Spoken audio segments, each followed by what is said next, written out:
Om Sahana Vavatu Sahanau Bhunaktu Sahavidyan Karavavahai Tejasvinavadhitamastu ma vidvishavahai.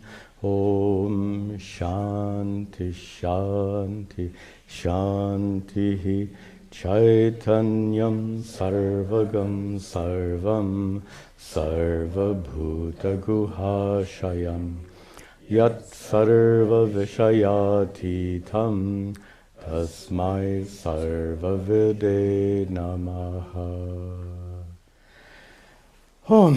Very good. Welcome to you all. Welcome also to the many students attending this class online. We continue here at the beginning of chapter 18, which, as we've said before, we can consider the most important, certainly the largest chapter of Upadesha Sahasri, and a chapter that includes more Purva-paksha Siddhanta than we've seen before. Purva-paksha means the intentional introduction of an opposing point of view. Siddhanta is the response to that opposing point of view. And we began the first major objection in our prior class. And it would be good to begin with a review of what is being refuted. Let me change that here. What did I want here? This one. Yeah, that's better. Sort of. Okay. So here, the opposing point of view we are going to refute is called Prasankhyanavada. It's a very important teaching by a contemporary of Shankaracharya, whose name was Mandana Mishra, and they had very different understandings of what was Shravana, Manana, and Nididhyasana, which of course are the primary sadhanas or spiritual practice in Advaita Vedanta. So here in this chart that we had on the board in the last week, we can see the differences very simply. There's much more. This chart is very much an overview. It's not comprehensive, but it's a fairly complex topic. Let me just go through it with you again so that we all have a proper orientation. First, Shravana, according to Shankara, is a process that culminates. There's a lot going on here, but a process that culminates in, MV means Mahavakya, and the Mahavakya giving you knowledge, leading you to discover your true nature, the nature of your consciousness as the underlying fundamental reality because of which everything exists. That is understood through the Mahavakya, but for practically all students, at first, that discovery is accompanied by pratibandhas. So therefore that knowledge, pratibandha, obstacle. So that knowledge, in the fancy Sanskrit word here is sa-pratibandhika jnanam, which means jnanam, knowledge, which is sa, accompanied by pratibandhas, obstacles. And the main obstacle would be habitual identification with the body and mind. Another kind of obstacle would be doubts and vagueness. So these obstacles have to be removed through manana and nididhyasana, as we'll see in just a moment. But the important point here is that for Shankaracharya, Shravana culminates in an immediate personal discovery of your true nature as sat-chit-ananda Atma, which ultimately is understood to be identical to Satyam Jnanam Anantam Brahma, the fundamental reality. Now, Mandana Mishra has a very different perspective on this. According to Mandana Mishra, Shabda Shravana is a process of listening to words. So if you remember our discussion in our prior class about pramanas, means, authoritative means of knowledge. So here, in the process of Shravana, we are primarily using Shabda Pramana, the use of words to convey knowledge, to lead to knowledge. And according to Shankara, the words of the ancient rishis are completely adequate to lead you to this personal discovery of your true nature. According to Mandana Mishra, the words of the rishis are not enough. Is basically his position. According to Mandana Mishra, those words only give you indirect knowledge of Brahman, of your true nature. The word for indirect knowledge is paroksha jnanam, knowledge which is paroksha, remote, as opposed to aparoksha jnanam, knowledge which is aparoksha, not remote, means immediate. So, and I'll give you we're going to use this metaphor later, but let me introduce it here just so that we get the sense of it.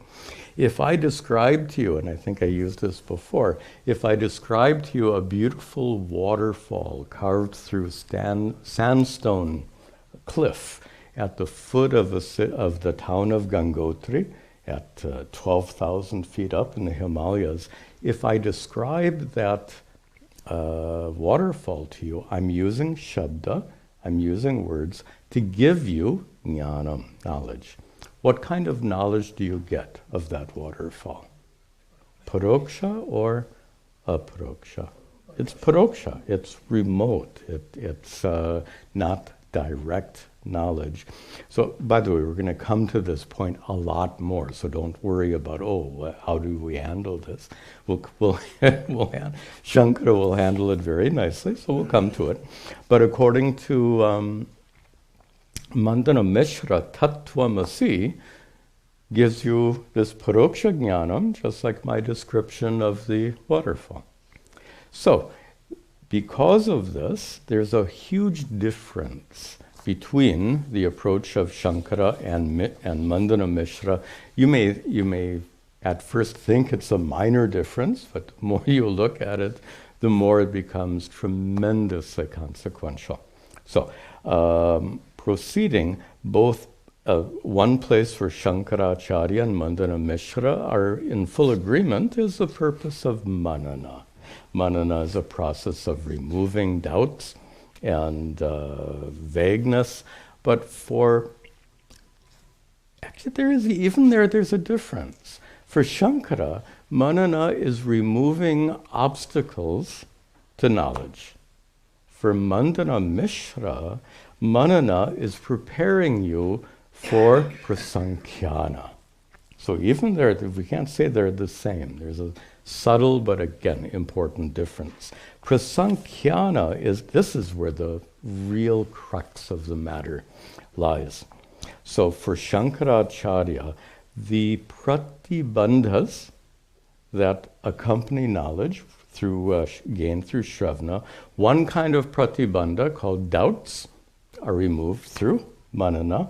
The second kind of pratibandha, called habitual identification with your body and mind, that, the technical word for that, dehatma buddhi, identification, buddhi here means the thought or the identification with dehatma, with your body and mind, etc.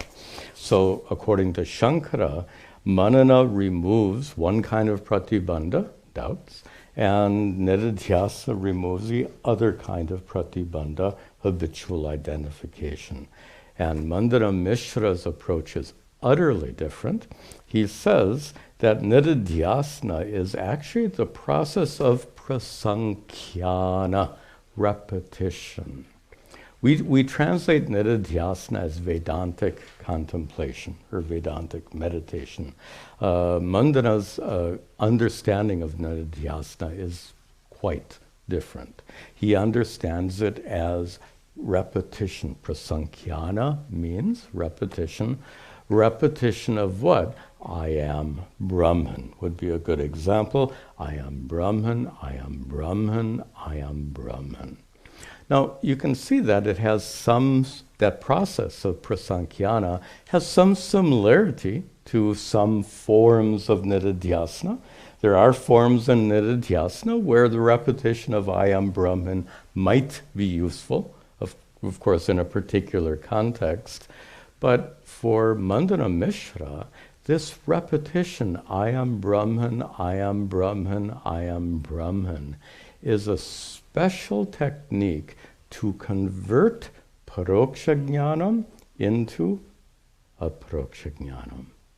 There's a special power associated with this repetition. Just like in ancient times, there were special powers associated with mantras, right? There was a mantra in the Atharva Veda. There's a mantra that you have to recite if you get a snake bite. Yeah. So if you get a snake bite, if you don't know this mantra, you're finished. But if you immediately recite this mantra, it's supposed to cure the snake bite. This was an ancient worldview, and Mandana Mishra certainly had that ancient worldview. So Mandana Mishra understood this repetition, I am Brahman, I am Brahman, I am Brahman, had this special power of converting indirect knowledge, paroksha jnanam, into aproksha jnanam. So this was, this in very brief terms is the essence here. And we started then, oops, that's the wrong button. There we go. And this one. No, not this. Oh, that's why. You know how your mouse has a certain focus. You have to get the right focus before you press the button. And the button is this one. Okay. All right. This was the first verse introducing the Purva Paksha. We saw it thoroughly in the last class. Just to review it, Shankara says, so this is Shankara putting words in the mouth of Mandana Mishra. And putting words means it's an accurate representation of what Mandana Mishra taught. So according to Mandana, tadeva tvam asi iti ukte.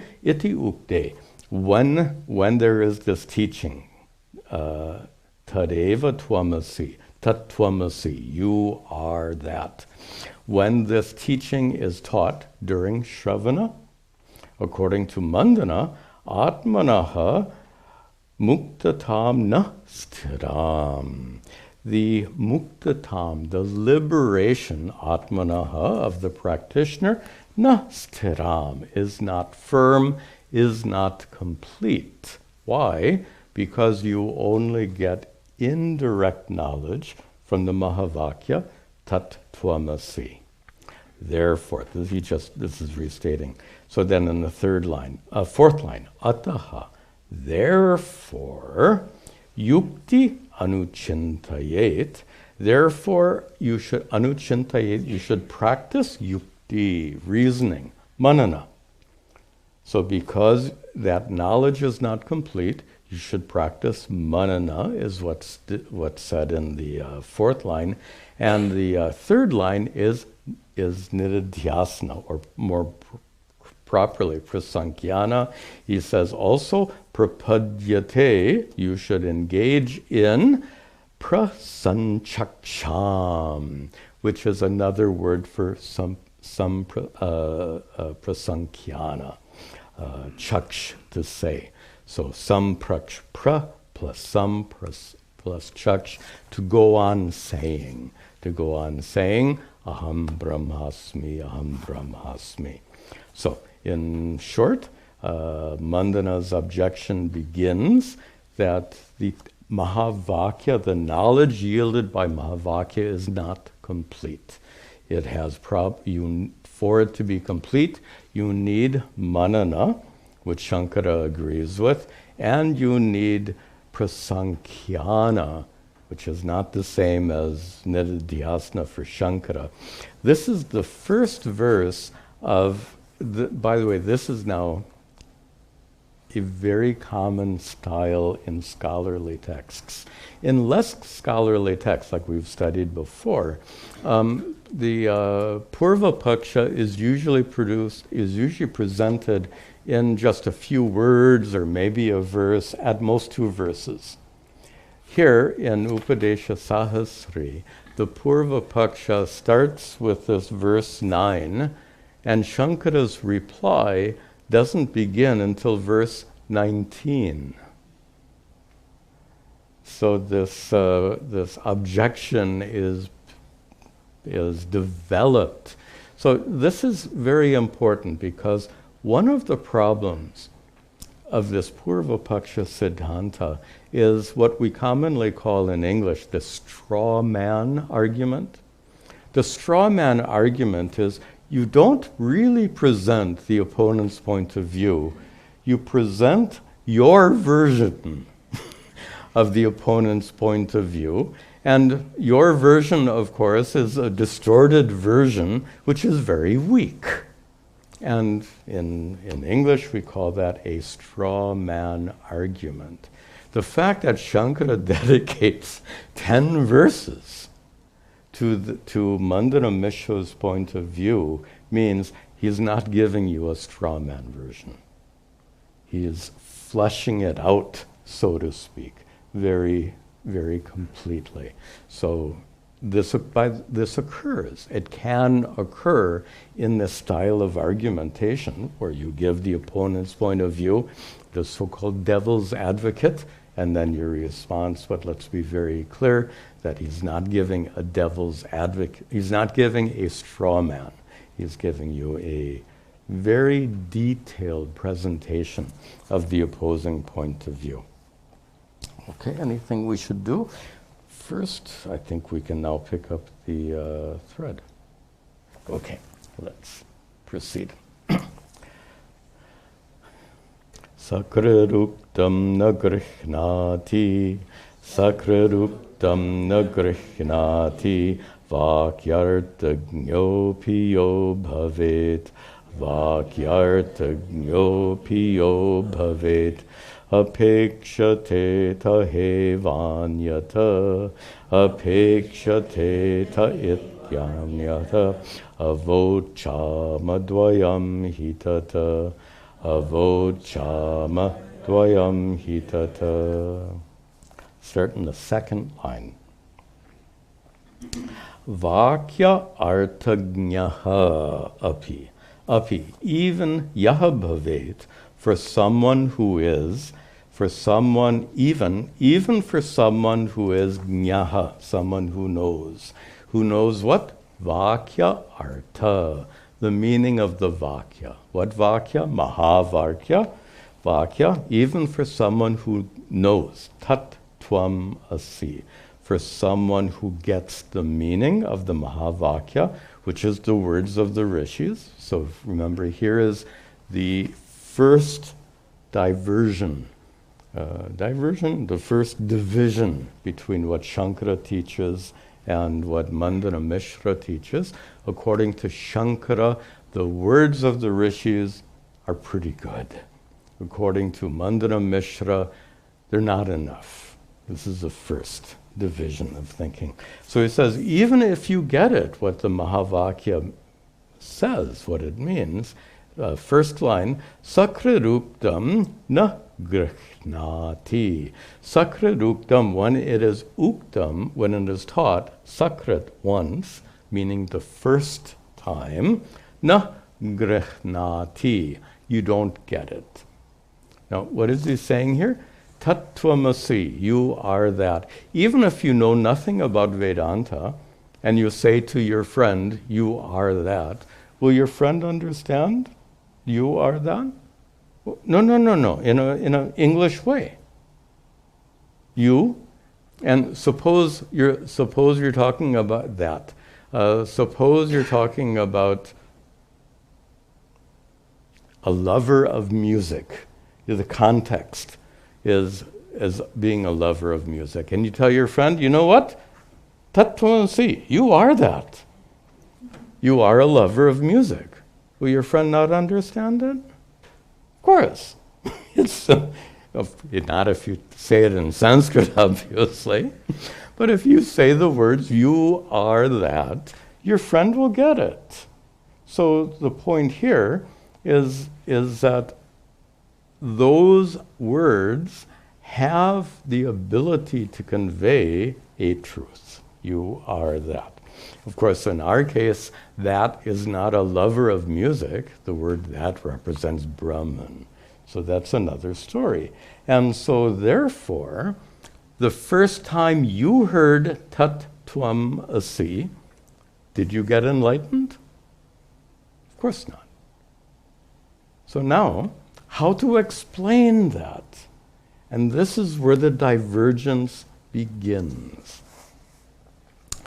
According to Shankara, you didn't understand it the first time because you were not an adhikari.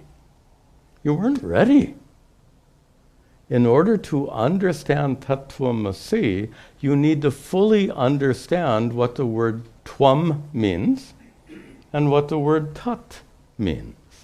Did you fully understand the nature of sat-chit-ananda Atma the first time you heard Tat-tvamasi? No. Did you fully understand the nature of Satyam Jnanam Anantam Brahma, which Tat means, the first time you heard it? No.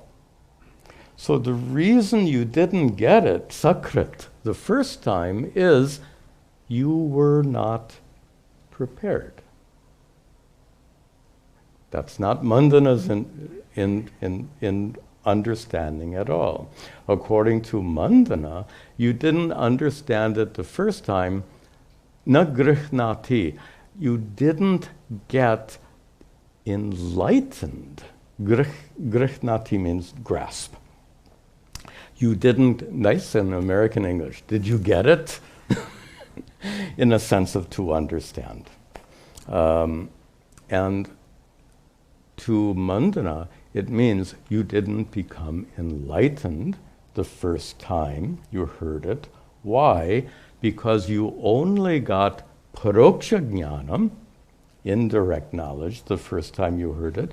You, by the way, the first time you heard it, you knew that tvam meant you. You knew that tat meant Brahman. That much you knew. Tat-tvamasi, I am Brahman. But then if your next thought is, wait, how can I be Brahman? So here's where the divergence comes. According to Shankara, you weren't ready. You weren't prepared. You were unadhikari. You were not yet prepared. According to Mandana, what happened is you only got indirect knowledge. Something called Brahman and something called Atma are identical. That's an example of indirect knowledge. And then according to Mandana Mishra, that indirect knowledge has to be converted into direct knowledge through manana and prasankhya, which is what he says in the second half. He says, third line, atta in the middle, ataha. Therefore, apekshate, there is a requirement, eva indeed, for something anyat, for something else, for something more. Shravana is not enough to lead you to discover your true nature. If you, by the way, if you were an adhikari, if you suppose you never heard, I don't know how this would happen, but suppose you never heard Tat-tvamasi, and you studied Vedanta under a good teacher for 10 years, without ever hearing Tat-tvamasi. I know it's unrealistic, but I'm making a point. So that you fully knew what your true nature as sat-chit-ananda was, when you fully know what Brahman is, satyam jnanam anantam, and finally after 10 years you're told tattvamasi. That would be real different, wouldn't it? I know it's an unrealistic example, but you get my point. You didn't get it at first because you weren't prepared. You got it later when you were prepared. Of course, according to Manana, you did get it, sort of. You got it in an indirect fashion, like that waterfall in Gangotri, and later, and there's a requirement for something else, anyat. And what is that? He says in the last line, the requirement is the tathi, that requirement is dvayam, the two things. The two things of vochama that I already told you. What were the two things I already told you? In the fourth line here, manana, and in the third line here, nididhya. Huh? Yeah, it went back. Yeah, I'm looking at the prior verse here, and I did that very intentionally. So in the prior verse, in the fourth line, he is talking about manana, and in the third line, he's talking about nididhyasana, which he understands as prasankhya.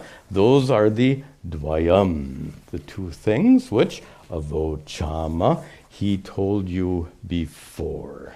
Now, we've already dealt with one. By the way, Shankara is going to give all the responses later. But as I said in our prior class, I'm going to give you some brief responses right now as we go through Mandana's description. If we wait for 10 verses, of course this is an abbreviated form, but if we wait too long, it gets confusing. So we've already given one response to the argument about prasankhya. And we said repetition is not a pramana. We dealt with this in the prior class. Repetition is not a means of knowledge. Shabda is a pramana. Words are a pramana. Pratyaksha, sight, hearing, taste, smell, and touch are pramanas. And anumana, inference, is a pramana. We went through these three in quite some detail in the prior class. Where does repetition come into the picture? Is repetition, it's not Shabda Pramana, it's not Pratyaksha Pramana, it's not Anumana Pramana. Then what Pramana is it? Well, according to people who study, according to scholars, repetition is not a Pramana at all. And the example I gave before is if you are in a freshman physics class and your professor writes up on the board E equals mc squared, and you go home and go on reciting E equals mc squared, E equals mc squared, E equals mc squared. Is that repetition going to give you any kind of knowledge? None whatsoever. Just to make the point that mere repetition is not a means of knowledge, in fact, a means of aparoksha jnanam, as Mandana Mishra claims. So this is the first defect in Mandana Mishra's world, in his view of Vedanta. We call it mata. Mata can mean opinion, but in this case it said vada, prasankhya vada, is Mandana Mishra's mata, his opinion. That word mata is used often in this context. So Shankara is going to deal with this more when we get there, but we got this as a preview in our prior class. The first defect in Mandana Mishra's mata is he thinks repetition is a means of knowledge. But if repeating E equals mc squared repeatedly doesn't give you knowledge of like Einstein had, then we can presume repeating aham brahmasmi repeatedly is similarly not going to culminate in knowledge because it's not a pramana, it's not a valid means of knowledge. Now, right now we can get a sneak preview of what Shankara will argue is a second defect with Mandana Mishra's point of view, his mata. Mandana Mishra argues that Shabda Pramana, words, only gives you paroksha jnanam, indirect knowledge. Like my example of the waterfall in Gangotri, my description only gives you paroksha jnanam, indirect knowledge. If you want aparoksha jnanam, you get on a plane, drive. You've done it many times. Drive to Newark, get on a plane. In this case, you get off in Delhi. And from Delhi, you can take another plane up to, maybe you can fly near Rishikesh. From Rishikesh, you can get on a taxi, and you spend a whole day up these winding roads, and you can make it up to Gangotri, and you can see for yourself. By the way, we're having this class in January. The taxis won't go up to Gangotri. In January, those roads are all closed because of snow. Anyway, you get that.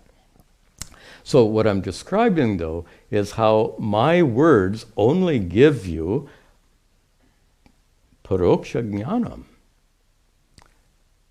Does that work for tattvam asi? And here's a very important teaching in Advaita Vedanta, a very important understanding of how Shabda Pramana works. Shabda Pramana gives you indirect knowledge for something that is paroksha, remote. Is the waterfall here or there? It's remote.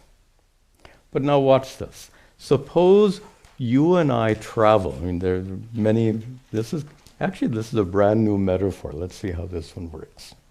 Suppose you and I take a trip to Gangotri, not in January, but later. And you just went to up there, Gangotri. It's nice. They're shaking their heads nicely, remembering, and you saw that wonderful waterfall. It's nice. They're shaking their heads. Suppose we all went to Gangotri, and you see the waterfall, but you're not sure. Is that the same waterfall that we talked about in class? Suppose I said, this is the same waterfall that we talked about in class. I'm using words, but that knowledge, this is the same waterfall that you saw in class. Does that, my statement, give you direct knowledge or indirect knowledge? That's direct knowledge. The example given by all the commentators is about Mr. Devadatta. Devadatta is the Sanskrit equivalent of, John Doe. Yes. Good. So Devadatta is the ancient John Doe, or Mr. Smith. How's that? Anyway, we'll stay with John Doe. So the story goes is that two people knew Devadatta when they were students. And now, decades later, these two people are talking about Devadatta. And one guy says, do you remember that Devadatta? Yeah. What do you know? And he says, what Devadatta? Oh, the Devadatta who used to sit in the back row of the class, the Devadatta who had his hair in a certain way, the Devadatta who had dark skin, the Devadatta who looked like this or that. And the guy says, yeah. That's indirect knowledge, right? So, describing about Devadatta. And suppose a guy comes walking down the road, happens to be John Doe, Devadatta. And the guy says, hey, look there. Soyam Devadattaha. This is that Devadatta that we knew in school. Those are words, right? Saha ayam Devadattaha. This is that Devadatta that we knew in school. When he gives that expression, is that giving direct knowledge let me do it the other way. Does that give indirect knowledge? Paroksha jnanam, that gives direct knowledge. These are two examples of words giving direct knowledge. Another one, when Karna was told by his mother, you are my son, I gave you away as a child, but you are the son I put in a basket and floated down the river. You were raised by people in a village down the river. You are my son. Did Karna get indirect knowledge from her words? That's direct knowledge. Or how about the 10th man? I'm not going to retell that whole long story. When the passerby says, you miscounted, count again, 1, 2, 3, 4, 5, 6, 7, 8, 9, and the passerby says, you are that 10th boy, the boy you've been searching for. Does the 10th boy get indirect knowledge? That is direct knowledge. So from this, we understand that Shabda Pramana works in two different ways. For an object that is remote, it gives remote knowledge, paroksha jnanam. But for something that is immediately present, this is a key point, for something that is immediately present in your experience, Shabda Pramana can and does give direct knowledge of paroksha jnanam. So we have to, Mandana Mishra didn't understand this subtlety, that for remote objects, Shabda Pramana gives indirect knowledge. For immediately present things, it gives direct knowledge. Mandana didn't understand that. And this is what led to the confusion. So now, let's come back to the Mahavakya. Tat tvam asi. Suppose you are a prepared student, and you know tvam refers to the consciousness which is present in this experience right now. Is that consciousness remote or immediately present in your experience? So here, Shabda Pramana is again, same thing for when Devadatta comes down the road. Devadatta becomes present in your experience, so the words convey direct knowledge. Tvam, consciousness, is present in your experience. So when the Mahavakya says, this is a really wild paraphrase of the Mahavakya, the consciousness that you thought was ordinary is actually the fundamental reality because of which everything exists. That's the Mahavakya, right? Wild paraphrase. Since it's with reference to the consciousness immediately present in your experience, if you are prepared, that Mahavakya indeed gives direct knowledge, paroksha jnanam. So this is Shankara's perspective. By the way, in the course of history, just to give you a little broader perspective, then we'll move on. The broader perspective here is that Mandana Mishra taught one thing. This is at least 800 years ago, right? No, at least 1,200 years ago, sorry. At least 1,200 years ago, Mandana Mishra taught one thing, Shankara taught another thing. Which of their teachings survived the test of time? no one, Mandana Mishra's main work is the Brahma Siddhi. Have you ever studied Brahma Siddhi? Do you know anyone who has studied Brahma Siddhi? Only a handful of scholars who are interested in Mandana Mishra will study Brahma Siddhi. On the other hand, have you ever studied any works of Shankaracharya? Oh, what a stupid question, as we're studying it right now. So Shankara's teachings stood the test of time because Shankara and all later scholars discovered the defects of Mandana Mishra's point of view.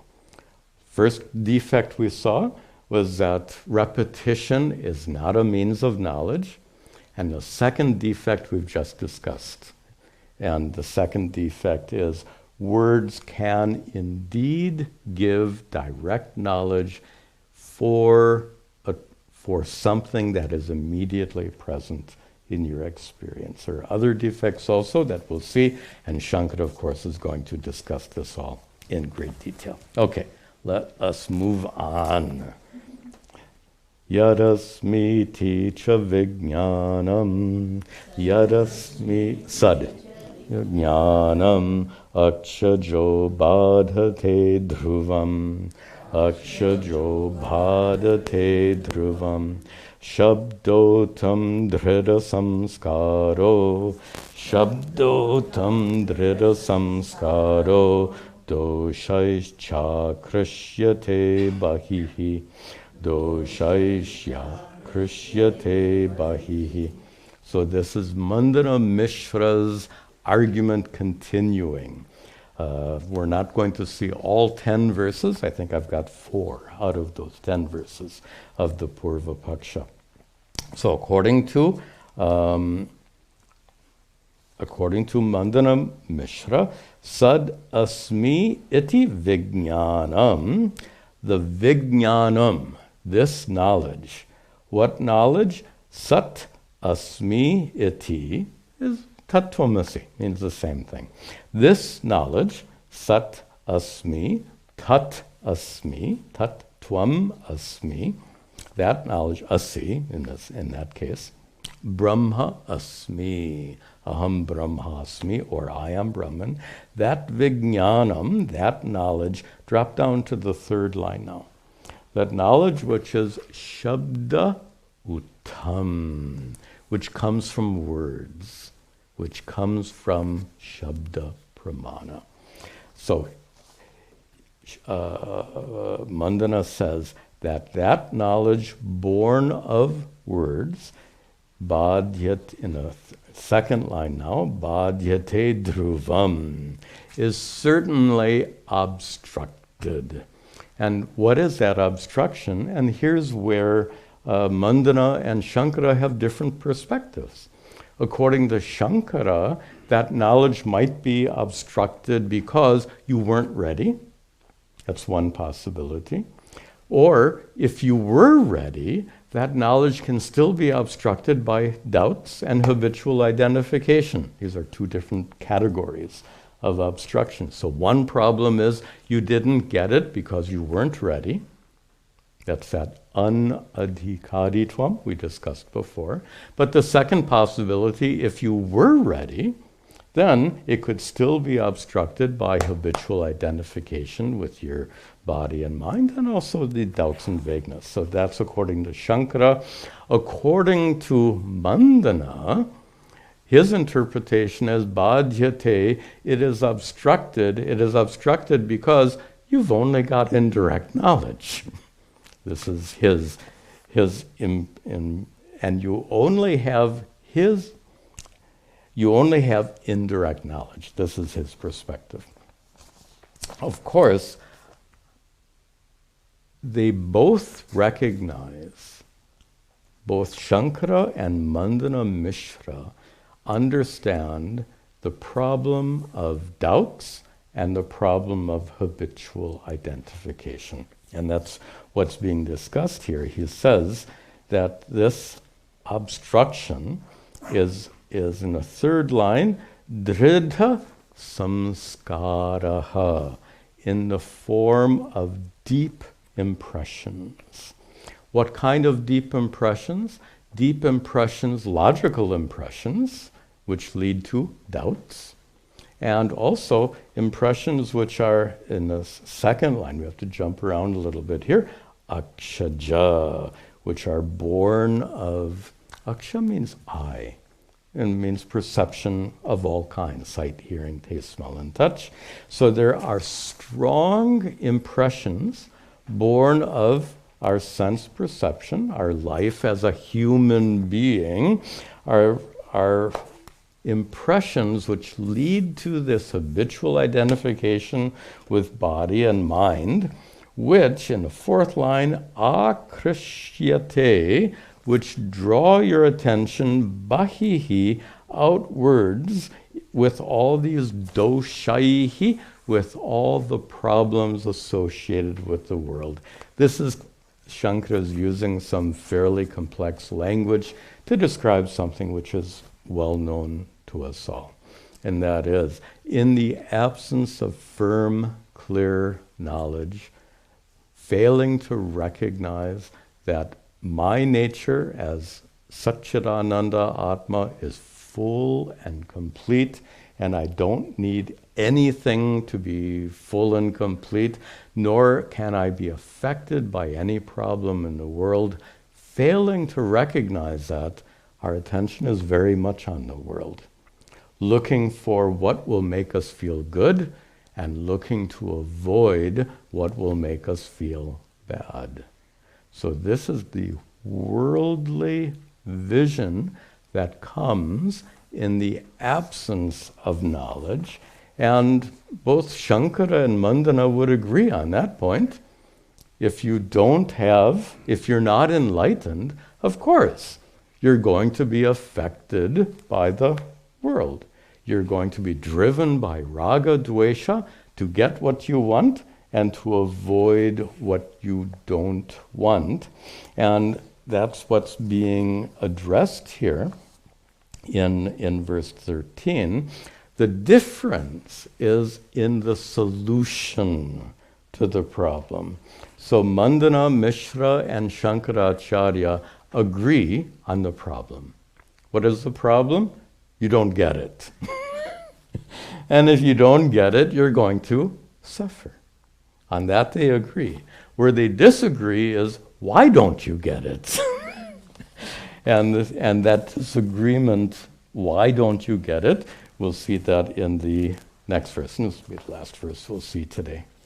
Sadasiti palam choktva, sadasiti palam choktva, vidyayam sadhanam yataha, vidyayam sadhanam yataha, natadan yat prasankhyanat, natadan yat prasankhyanat, prasidhyartam iheshyate, prasidhyartam iheshyate.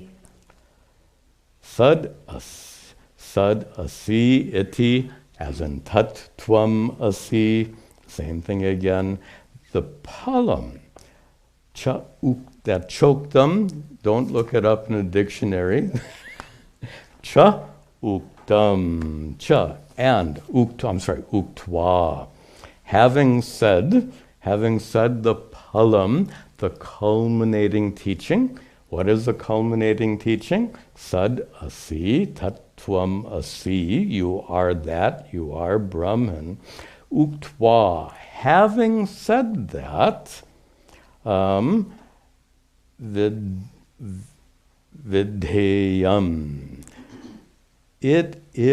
there is an injunction. What is an injunction? Sadhanam vidheyam. There is a scriptural injunction, yataha, for the sake of gaining enlightenment. There is a scriptural injunction. It would be nice to find, what is this Shravana, Manana, Nididhyasana based on? Did Shankara make that up?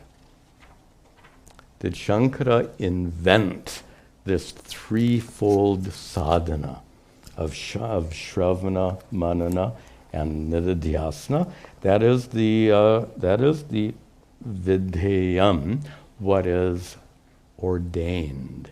Is it Shankara that ordained it, or the ancient rishis that ordained it? So there's a very famous section of the Brihadaranyaka Upanishad. We studied this years ago in the dialogue between Yajnavalkya and his wife Maitreya.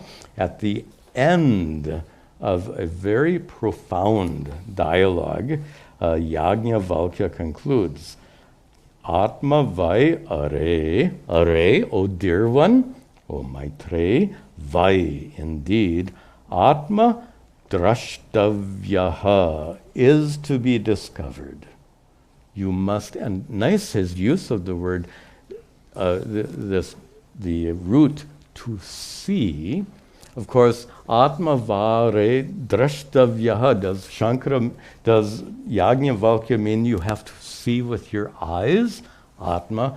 So in context, clearly that's not what's being taught here. It's the same metaphor we use in English. Do you see what I mean? But the use of the verb to see indicates a direct knowledge, right? Is there such a thing as indirect sight? Can you see me indirectly? Interesting. Even if you see me on a video, the image on the screen, you're seeing directly. That really is direct sight. There's no such thing as indirect knowledge born of perception. So the use of this word, drashtavyaha, Atma must be seen, is a way of saying directly known. So drashtavyaha, and this is what we studied years ago when we studied this passage. Atma vare drashtavyaha, must be directly known. How? Shrotavyaha, must be listened to. Gee, that sounds a lot like Shravana. So Shrotavyaha, through Shravana, Mantavyaha, through Manana, Nididhyasitavyaha, through Nididhyasana, Maitreyi, he addresses his wife. Atmana, and he continues, I'll break the words, Atmanaha vai are, O dear one, Atmanaha vai, indeed, for Atma, that Atma is known. How? Darshanena, through your immediate discovery of your true nature. And how does that immediate discovery take place? Shravanena, through Shravana, Matya, through Mati, through Manana, and Vijnanena, through Vijnana, which refers to Nididhyasana. In this way, idam sarvam viditam, all this is known. So I'm stressing this to make the point that Shravana, Manana, Nididhyasana is not Shankara's unique perspective, nor is it Mandana Mishra's unique perspective, or that of any acharya. It comes directly from the Upanishad. But, there's always a but. And but is that part about Nididhyasana, actually, the part even about drashtavyaha is understood differently by Manana and Shankara. For Manana, drashtavyaha means you get it indirectly at first, and then later, through Nididhyasana, you convert your indirect knowledge into direct knowledge. But as I said, can you see me indirectly? So there's a problem with Mandana Mishra's doctrine. And then finally, Nididhyasana Shankara takes as a process of seeing what you've already seen again and again and again for the sake of removing habitual identification. But what does Mandana Mishra say? He says, what is vidheham, what is ordained, he says in the third line, tat na anyat, that is not other than prasankhyanat, it is prasankhya. So that which Yajnavalkya called, I'm now paraphrasing, that which Yajnavalkya called nididhyasana, according to Mandana Mishra, that is prasankhya, repetition. Aham brahmasmi, aham brahmasmi, aham brahmasmi. That repetition which is magically going to convert your indirect paroksha jnanam into direct aproksha jnanam. And he says that is required, in the last line, iha ishyate, that is required for something that is prasiddhyartam, for an artam, for something which is prasiddha, already existent.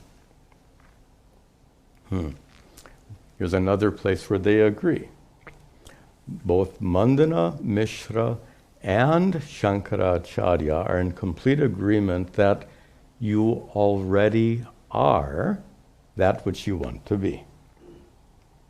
You're not getting transformed into Brahman.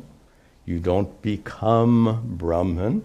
You don't discover Brahman out there someplace, but rather the problem is ignorance. There's no distinction here whatsoever. So in this last line, you see the similarity between them. He says that this is what's required for prasiddhyartam, for an already existent truth. You already are that which you want to be, but that truth is covered by ignorance. How do you get rid of that ignorance?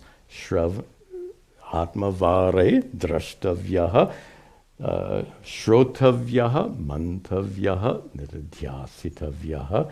So both Shankara and Mandana read that from Yajnavalkya's words, but interpret it differently. So for Mandana Mishra, na anyat sadhanam prasankhyanat. There's no other sadhana which will get you there other than prasankhyana, repetition, aham brahmasmi, for the sake of converting indirect knowledge into direct knowledge. And you get it. That conversion is totally, last point. That conversion is totally unnecessary for two reasons. One is it doesn't work. Repetition doesn't work. E equals mc squared, E equals mc squared. Aham brahmasmi, aham brahmasmi. First of all, it doesn't work. Secondly, if you already get it, according to Shankara, if you are a prepared student, you'll get it. You may still have some doubts, you may still have some habitual identification, but you'll get it. If you already get it, what's the point of repeating? What's the point of repeating what you already know? Like Einstein, do you think he went on saying E equals mc squared E equals? He didn't have to go on repeating it, he already knew it.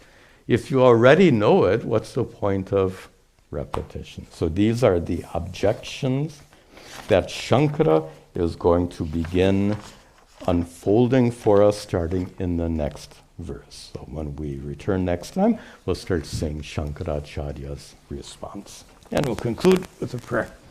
Om Sarve Bhavantu Sukhinaha Sarve Santu Niramayaha Sarve bhadrani pashyantu ma kaschid dukkha bhag bhavet asato ma satgamaya tamaso ma jyotirgamaya mrityor ma amritangamaya.